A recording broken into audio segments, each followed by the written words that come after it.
Yep, looks like we're going live. Hey, looks like we're Oh, look live. at that. Oh,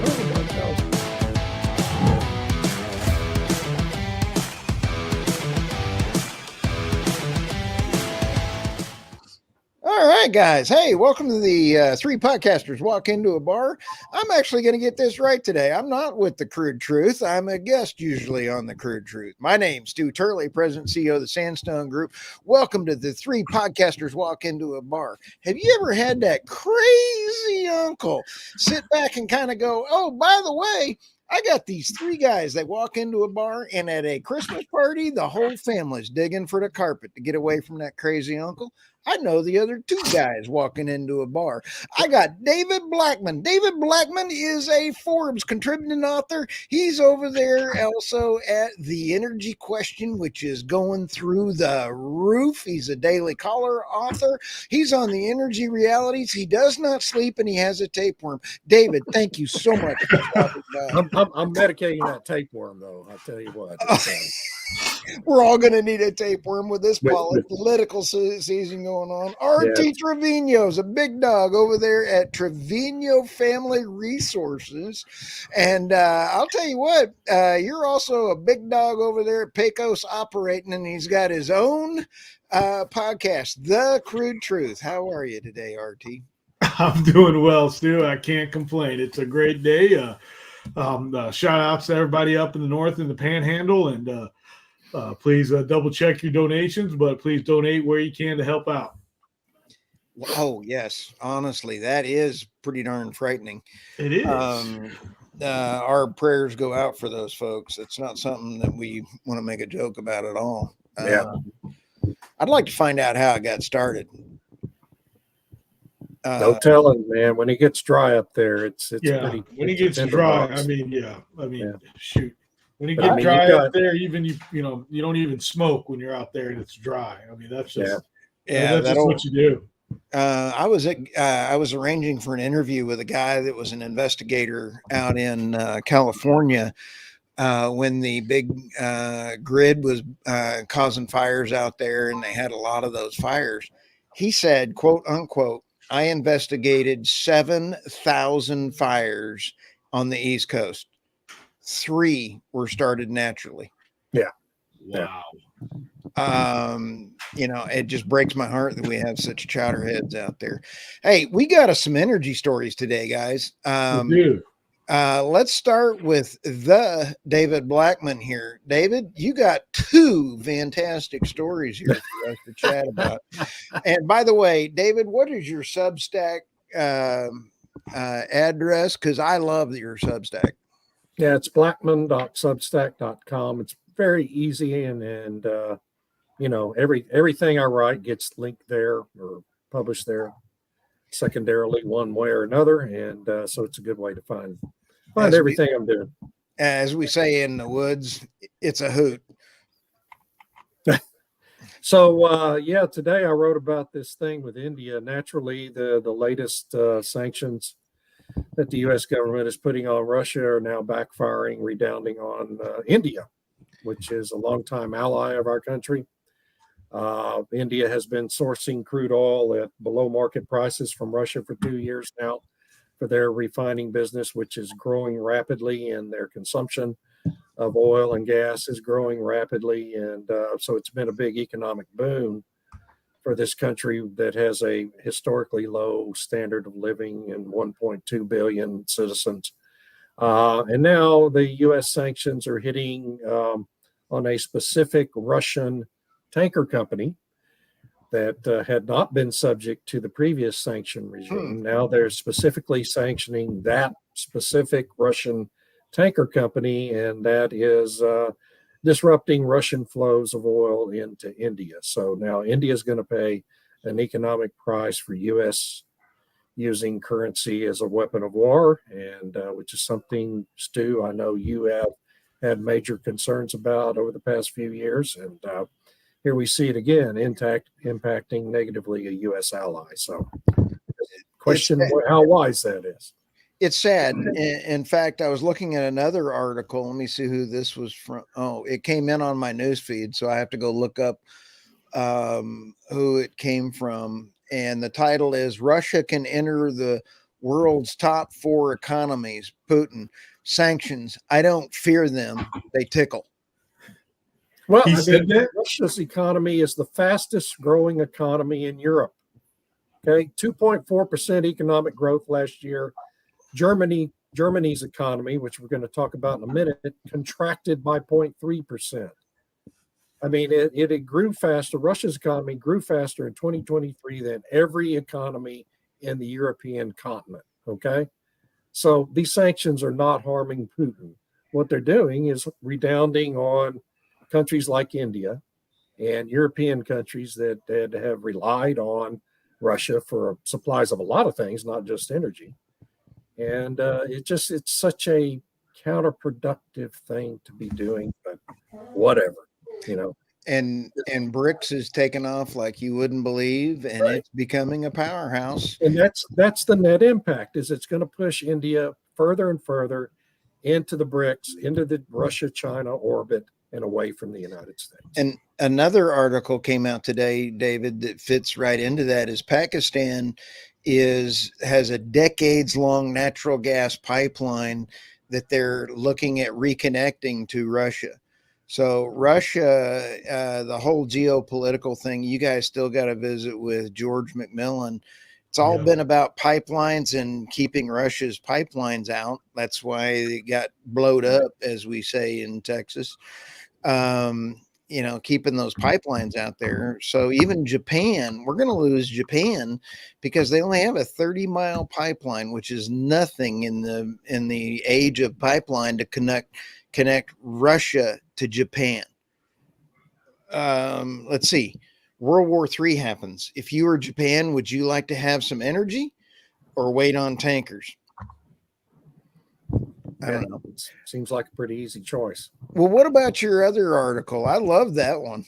Yeah, rooftop solar industry is having problems, and it's having problems mainly due to the, frankly, dishonest way it's been marketed to homeowners. Wow. It's been marketed in the same way universal life insurance was marketed back in the 1980s before RT was born, which is a big scam. Wow. I love it, David. That's the first thing. harsh thing you've said in a few days. Well done. Well, what? Before RT was born? Yeah, that's a compliment. I wish I wasn't that old. He does have a baby face. But so after Winter Storm Uri, I'll just tell this story. My wife and I, we had been without power for 5 days. We decided we got to have backup power one way or another. So we evaluated natural gas generator. We also evaluated rooftop solar, and to do that, you have to contact these third-party marketing companies. And what happens is they send a kid out who just got out of high school, doesn't know anything about the subject matter, but he's learned to present on his iPad this slide deck with all the talking points about it. Can't answer any questions. And they try to talk you into entering into a 25-year, what amounts to a second mortgage on your home, paying an exorbitant price at, quote, 0% interest for these solar panels and a couple of Tesla wall batteries for your garage to provide the backup power.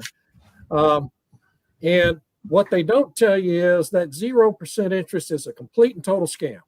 Because if you pay cash for our home, which is about 4,000 square feet, it's a fairly nice house, a fairly sizable house, it would have cost us to pay cash $60,000.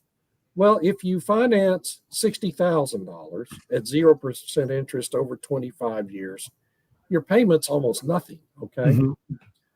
But instead, they quote me a payment of $300 or $400 a month, and I'm like, well, how can that be the case? And he's like, oh, well, the finance company requires you to finance $150,000 principal at 0% interest. So what does that mean?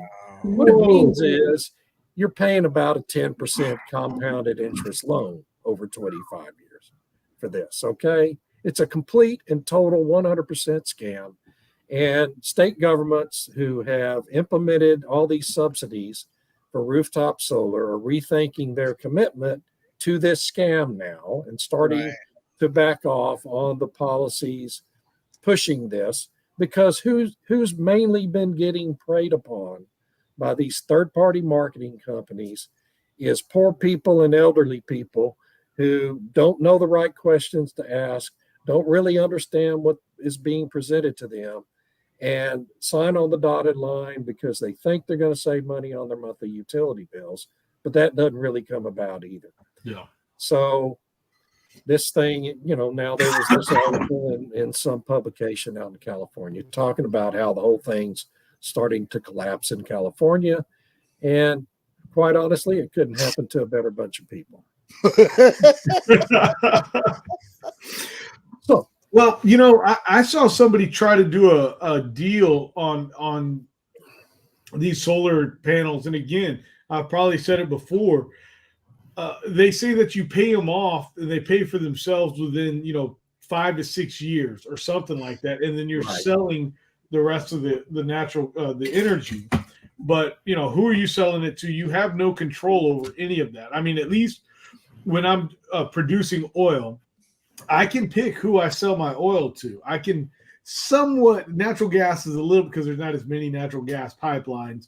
But, I've got a couple of choices that I can go, hey, these guys are charging me less. These guys are doing this.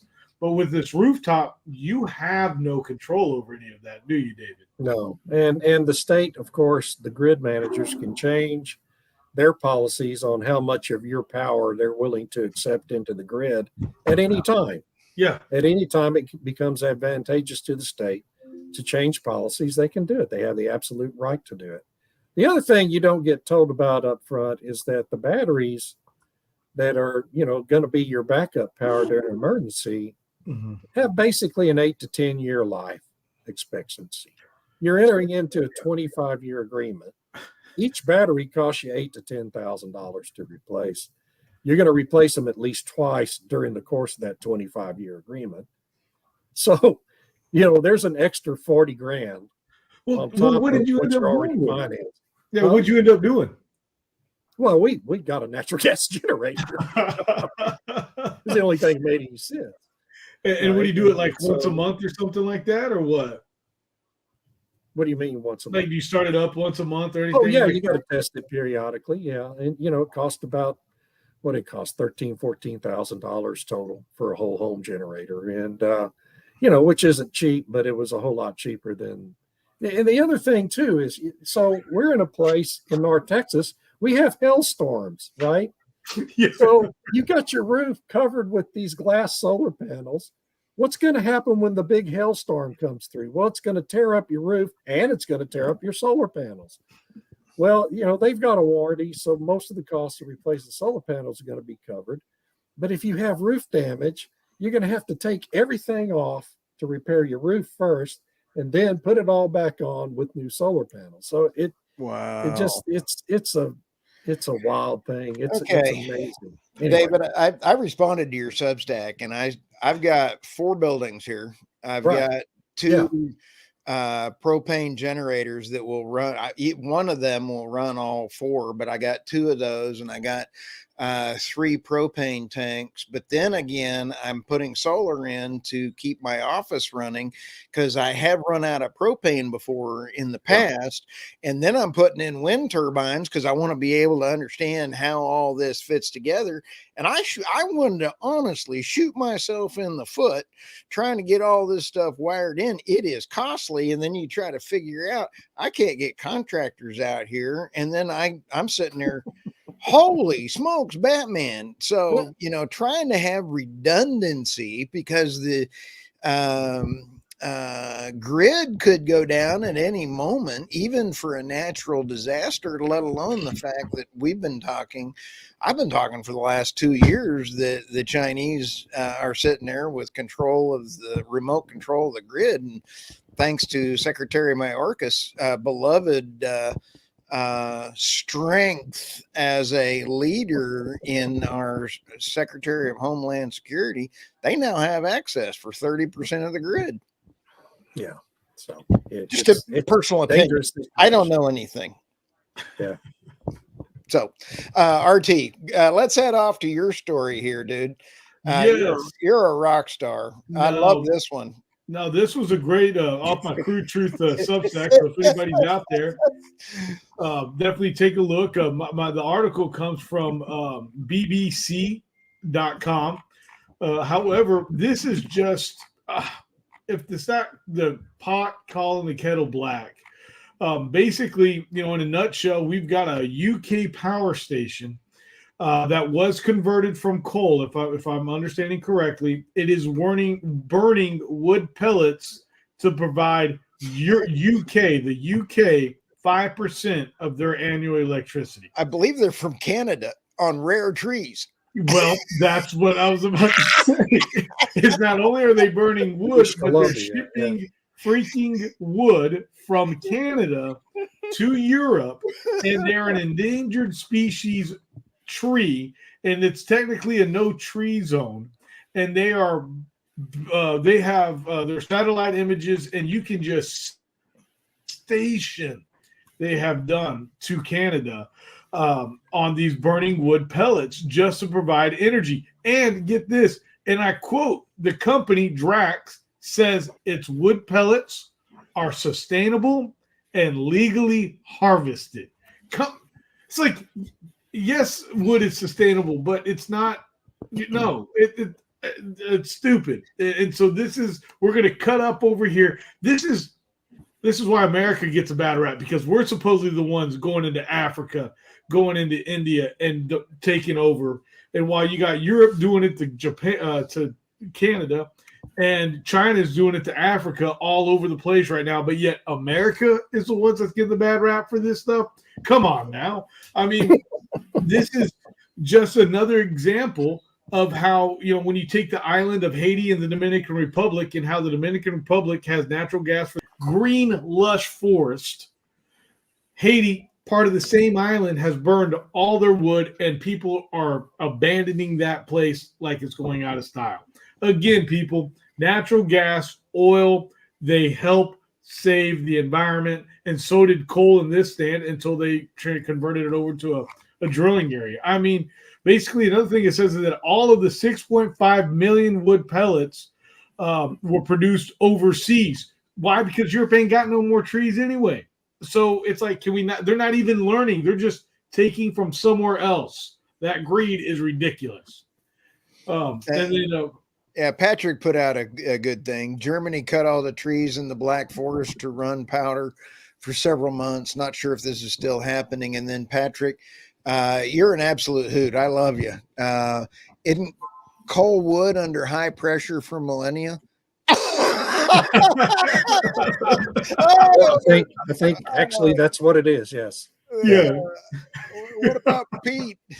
Bob? By the way, they also have cut down thousands of acres of forests in Germany, Scotland, and Ireland to build wind farms. Guys, I had a article last year come through, and it had over 65,000 people on that article on energynewsbeat.co. 12,000 trees cut down for the wind farms in Scotland. I mean, you can't beat that kind of entertainment. So I tell you what. Yeah, Patrick, thank you so much. And if you have any questions, these wood pellet companies are supposed to just be using brush coal and what do they call it? That falls dead wood that falls out of trees to make these pellets from. This article about Drax is pretty damning, talking about how many loads of old forest growth, full logs, logged trees that they've used to make these pellets from. That's a different thing. And real environmentalists who aren't hypocrites should be very concerned about it. They should be, David. And this is a prime example of what the oil and gas industry does as far as stop this kind of thing. Basically, Europe is still using wood to produce their heat and their energy, 5% of it. I mean, that's basically what they're doing, is putting a fire in their kitchen to cook on and to stove to stay warm. And that is basically what this power plant does. I mean, just a terrible, terrible deal. Pincus Titian, and I am so sorry if I mispronounce your name. That's a little bit of the Oklahoma Texan in me here. It says forests are being cut, burnt intentionally to reduce rainfall supply. Not everyone knows that rainfalls are coming in direct proportion to forestation on the land. I did not know that. Yeah, there's a cycle. What do they call it? Oh man, I'm sorry. I'm going to count it. I don't. Yeah, Cycle of life. Feedback cycle between forest and rainfall. Yeah, it's kind of like the hypocrisy in California because they're using 70% of the oil out of the rainforest that China is doing so they can import their oil so they can feel good, kind of like the UK. Feeling good about the environment, but you're putting the pollution somewhere else. So the UK is putting their pollution and devastation in Canada, and we're doing it to the the state of California, the country, third world country of California. Let's hear it for the leadership of California. That's a moment of silence. Thank you very much. Always my favorite. Yeah. Okay. And then what is this? Pinchus again. I hope I don't say your name. If you do it on a global scale, which is happening, you get all the climate change and water scarcity. Dude, you may be right. I appreciate it, and thank you for putting that. We're getting some. We're kind of not going up, but going off on one of Stu's little theories here inadvertently. You can't call me a conspiracy theory guy when things happen.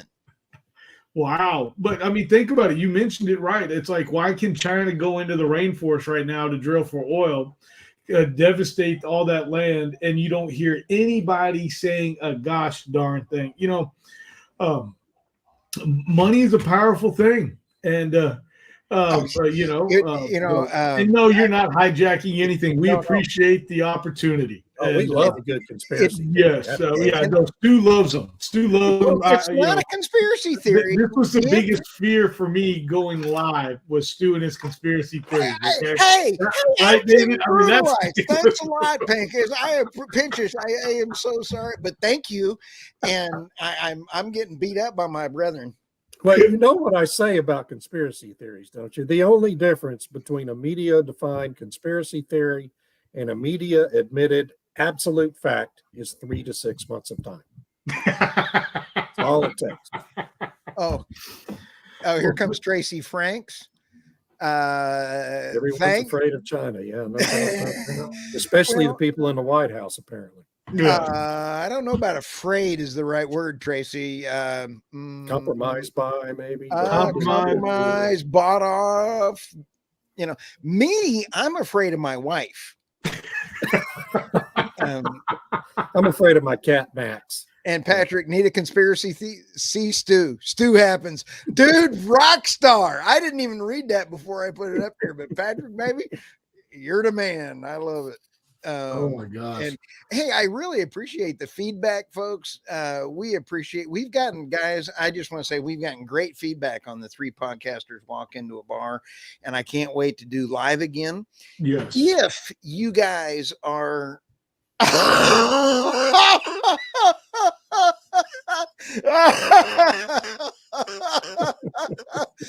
oh, my poor wife. Are you actually married, Stu? I'm not sure you're actually. I've been married 37 years, and she is a saint. Guys, I got to tell you this, and we'll go back to our story. We were married 37 years. We still are. And we had a thing that if you are the B word and being a nag, we get to play jokes on each other. And we have played some really funny jokes over the years. If you can imagine me playing a joke on somebody, soap in the toothbrush, you gotta love that one. It's just a showstopper. I'd be dead if I did. Okay. Oh, German deindustrialization is a wake-up call. And by the way, thank you for all the great comments. Please keep them coming. Keep them cards and letters, fan mail from some flounder. if anybody knows what that one is. German deindustrialization is a wake-up call for U.S. manufacturers. This was a great article, and guys, bear with me. I want to read just one little line out of this article. Germany's BASF is a bellwether for the state country's industry. Company has been long representative of Germany's manufacturing prowess, having grown since 1865 to nearly 400 production sites in 80 countries, while maintaining its headquarters in sprawling multi-unit facility in Ludwigshafen. Germany houses 200 separate plants and 39,000 employees. Wow. And you know why they're going down? They're moving their fertilizer plants out. They're moving everything because of the stupidity with natural gas and Russia and everything else that they've done. And then closing their nuclear plants. Our great Doug Sandridge, which David, you and I had a fabulous podcast. Got his look at you got his hat on. Oil and gas executives for nuclear. Yes. Nuclear. That was a great podcast you did. Yeah, it was great. It was terrific. Doug's a good man. And we are facing the same deindustrialization, not as soon, because there's a lot of companies coming to the U.S. for cheap energy. But our energy is not going to be cheap in New York and in the other states like Hochul's running and or the Newsom running. Holy smokes! Where do they find these people, man? Where did they find? Where did Kathy Hochul come from? How did she end up being governor of New York? Wasn't she like appointed by the Pope? I guess she stepped in to replace Cuomo when he had to resign in disgrace, right? Yeah, I think it was something like that. That's how that. But didn't she just get reelected too? I mean, you know, they'll reelect anybody in New York. They reelected Bill de Blasio, for crying out loud. Hey, well, quick, what is this? That's Hochul in the Hochul Pope Mobile. Or the Hochul Mobile. I will say this, that in local elections, people don't vote. I think they say less than 10% people vote in local elections. And I'm sure that's probably the same in New York. So when so not as many people can really do that. And so these people just continue to go where they need to go to make sure those certain people vote, because I mean, that's the only thing I can think of. And I don't know if anybody's got out to early vote yet, but I went out and voted early yesterday. Hey, as they say on some people's sides of the fence, I don't always recommend it, but vote early, vote often, and vote by mail.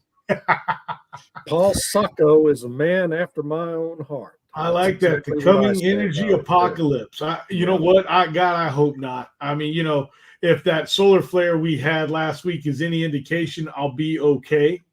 But man, there are some people. Okay, let's have a conspiracy theory talk about the AT&T and the other stuff. Okay, is it coincidence? That the China balloon, second China balloon that was finishing up the connections to the grid, you heard it here second, was coming over, and it was a weather balloon, and it was okay. And the Biden administration put out that they intercepted it. They did a flyby. That's a Chinese weather balloon. Okay, so then AT&T goes down when that thing, within hours of it being seen, AT&T goes down. And then within a few hours after that, I think 8 hours, we had all of the pharmacies get hacked. Ooh, coincidence? No idea. But I haven't read this one yet. Hochul took lessons from the Hey. I'm afraid to read that, bad dog. David don't know what to do to that one. That's a bad school there. That is a bad school. Yeah, that one left a bad taste. Never mind. Okay. No, I will say this: good, better, different. Whether it was a balloon that went across, but the solar flare, my butt. So, well, here's what I do recommend, and it doesn't matter, natural disaster, intentional, whatever it is. As men, we need to be able to defend our home.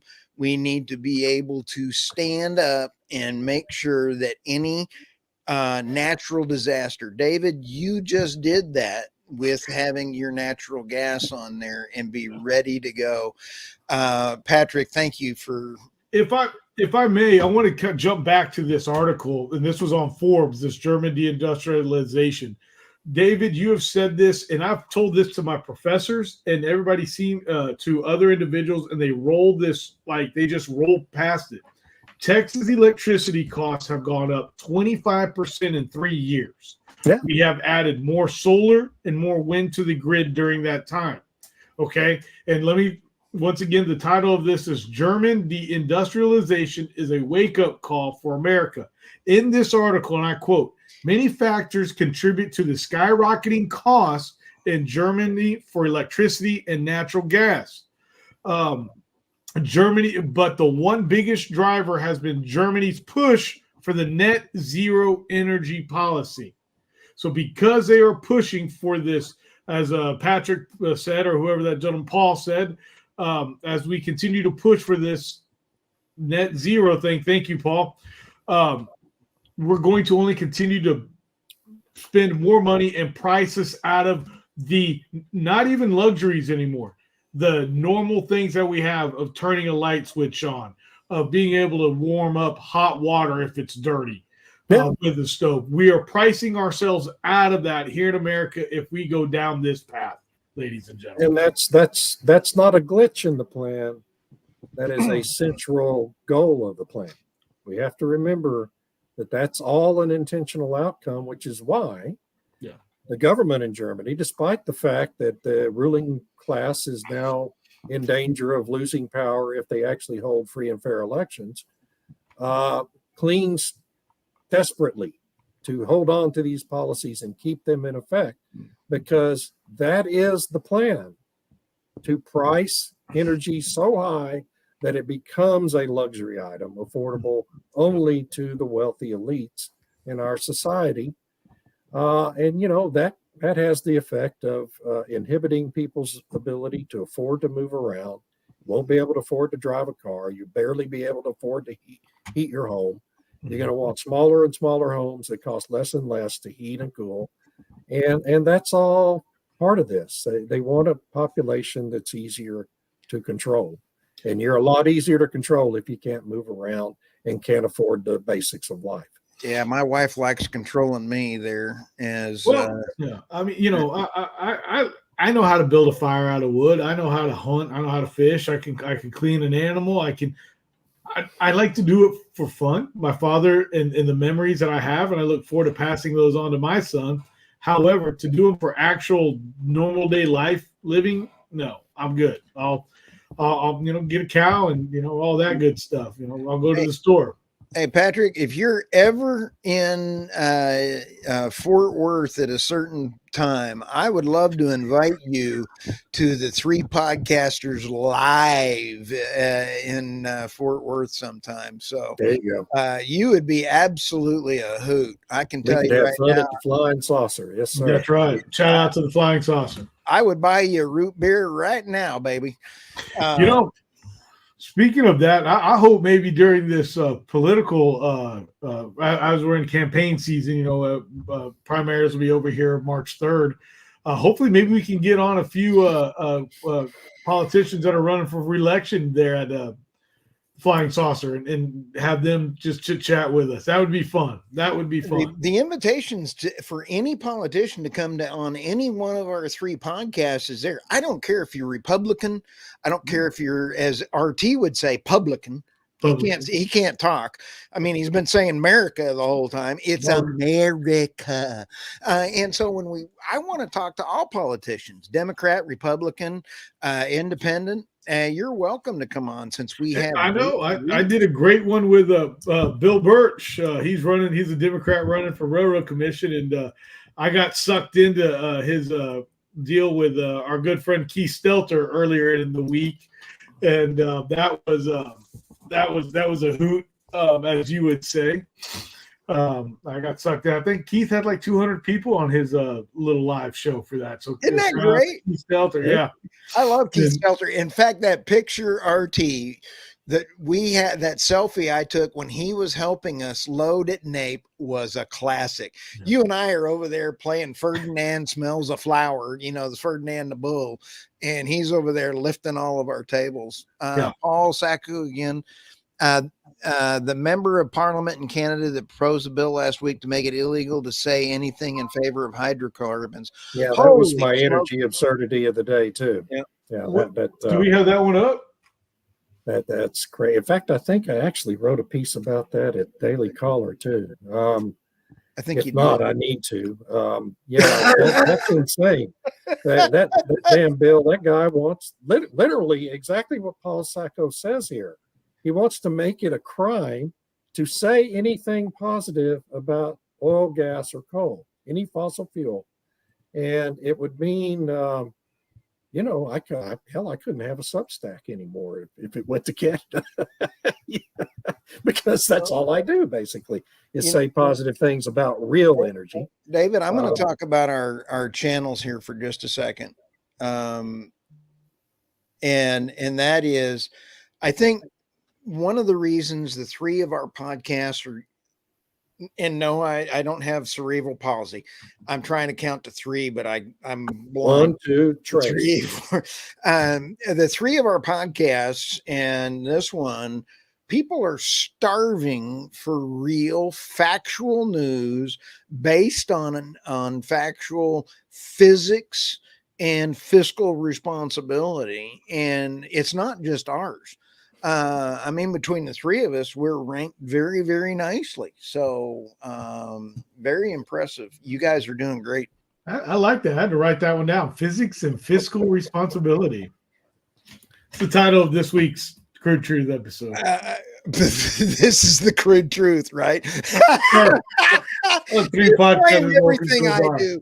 See, I stock David Blackmon's content. He stocks Irina Slav. Irina Slav creates it. Tammy Nemeth, I also steal since I'm a big sponge. And then you steal all of ours, RT. This works out really well. What? I don't know what you're talking about. I never make any phone calls to anybody. We got about one more minute here, guys. David, what's coming around the corner for you? Oh man, I don't know. I got to get up tomorrow and write some more. I don't have anything big coming up. Other than we're going to keep talking to people. I just did an interview with Commissioner Wayne Christian on his podcast. All right. And I'm going to have him on my podcast next month, towards the end of March. That's he's done a great job on the Railroad Commission. Christy Craddock is, of course, the chairman of the commission. She's running for re-election. She needs to be re-elected. We can't afford to have any Democrats on the Railroad Commission. I'm sorry. They want the EPA to basically take over. Yeah, it's just insane what they want, and we can't afford that in Texas. So anyway, I'm just going to keep writing and doing what I'm doing.